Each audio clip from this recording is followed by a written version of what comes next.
It's go time. All right, here we go. All right, guys, you guys flip a coin? Yeah, No. Doug's going first. Okay. All right, Doug, here we go. Sounds like you guys flipped a coin. Yeah. Which new quarterback in the B1G will make the biggest impact this season, Doug? New quarterback, new coach. We're doing coach, right? Sorry. It's Sorry. okay. Did I say quarterback? Sorry. You did. First time this year, man. Come That's on. right, We're yeah. all knocking off the Yeah, roof. there's no preseason in college, too. You just Week jump 0. right in. Yeah. So, look, there's 4 of them technically with Northwestern. I think it's Luke Fickell at Wisconsin. Here's the thing. That has an undercurrent of square peg, round hole. Wisconsin is recruited to be a big, burly, old-school Big Ten team, and their new offensive coordinator, Phil Longo, ran an air raid attack when he was at OC at North Carolina. So this reminds me a little bit of, tell me if this sounds familiar, Stephen Threet trying to run Rich Rod's offense in year 1. But you still look at Wisconsin and think they could win the West. It's too steep an edifice, in my opinion, for Matt Rule. Yeah, I went there at Nebraska. An orifice. I'm gonna go. So I'm gonna go with Luke Fickell in Wisconsin. I hate to agree with you for this segment, but I'm going to. It's Luke Fickell, Wisconsin. It's set up well. Their schedule is such that they can have a nice first year under Luke Fickell. They do play Ohio State, they do play Iowa, and they do play Minnesota. But, 2 of those are within their own division, so of course they would. But the crosstown with Ohio State's going to be tough. Their non-conference schedule is easy. Buffalo, Washington State, and Georgia Southern. And Luke Fickell's a damn good football coach. I think he knows what he's doing. I think to start things off, I don't know if they're going to go full-on air raid or if they're going to just kind of blend it. They're going to blend it. They've got a great running back there. Well, their offensive line is solid. They've got Tanner Mordecai coming in to play quarterback. He can sling it around the field. I like Luke Fickell is going to have a great year with Wisconsin. I will say something really interesting to me is Ryan Walters at Purdue, because it feels like Purdue has always been an offensive-oriented system, and they've hired a defensive guy for the first time I can remember. Here it is. I wish I knew how to quit you, is what Doug says when he talks about Purdue. I'm not picking them to win Shocker. the West. I'm not picking them to win the West. This has nothing to do with it. He's like, it's like you know what this is? Purdue's like a legacy pick for Doug. Just give it to him every year, all right? And we all know. I'm not picking Purdue this year. Sure. Anyways, guys, I'm going to go someone different. I'm going to go Matt Rule at Nebraska. I think he's finally the guy to bring Nebraska football back. I think he's more of a college guy.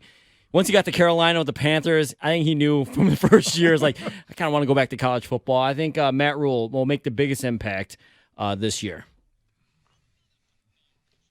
All right, which QB transfer will flourish and which one will fail?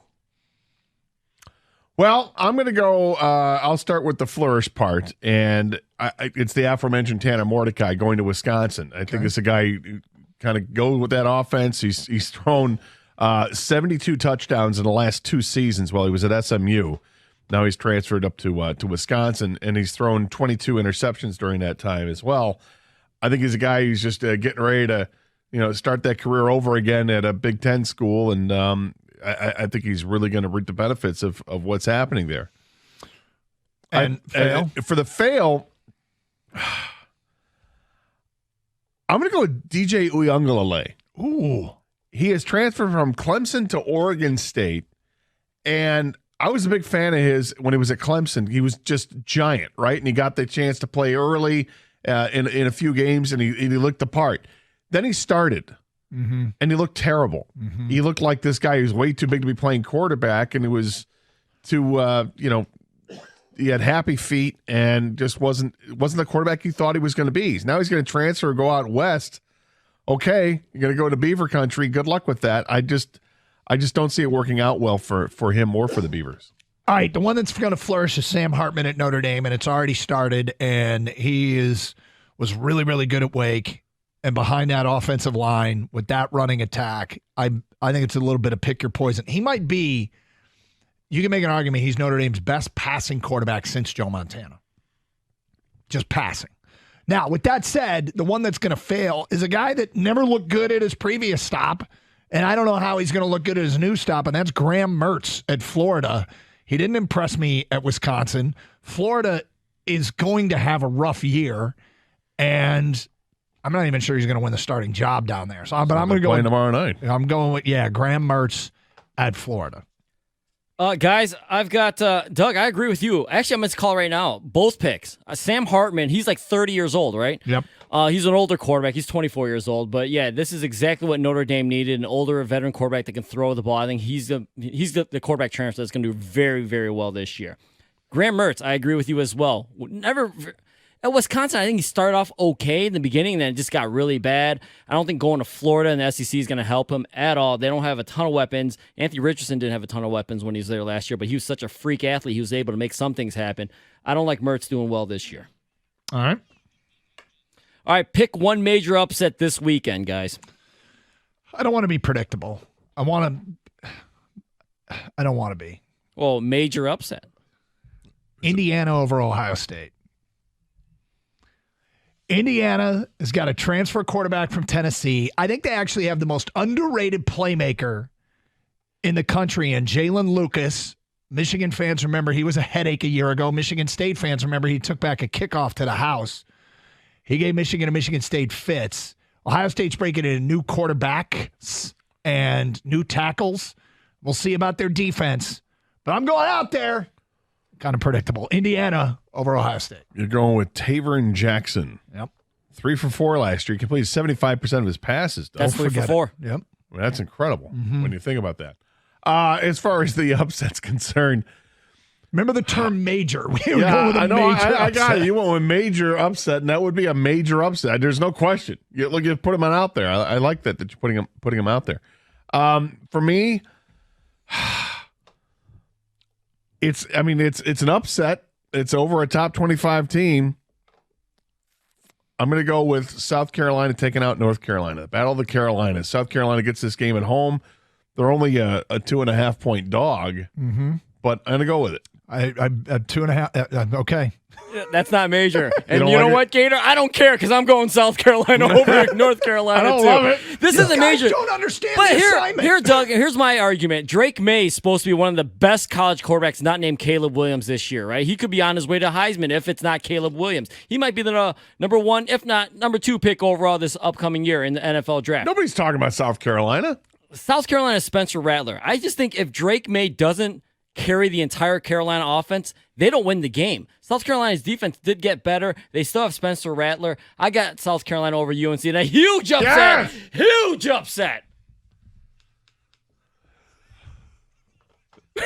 What will the reaction be this weekend when Michigan fans discover the game is on Peacock? They're going to be pissed. They're going to be livid. Like, what do you mean it's on Peacock? It's Michigan. Shouldn't this be? This isn't Game of the Week? Oh, wait, I went to watch Game of the Week, and it was Coach Prime in Colorado. What are we doing here? And a team that beat us in the playoff. It's not fair. It's look, they'll find out soon enough if they don't know already. But the reaction is going to be nothing but disappointment, and people are going to be pissed. And Peacock will get a bunch of new subscribers. So, and it's going to happen next week with Michigan State and Washington as well. There was a funny line yesterday. Drake Nugent, the transfer center from Stanford, who's at Michigan, was asked during he was met with the media, and they said, "Has anybody asked you about trying to find the game on Peacock?" And he goes, "I've been playing in the Pac-12. We didn't have the best TV deal."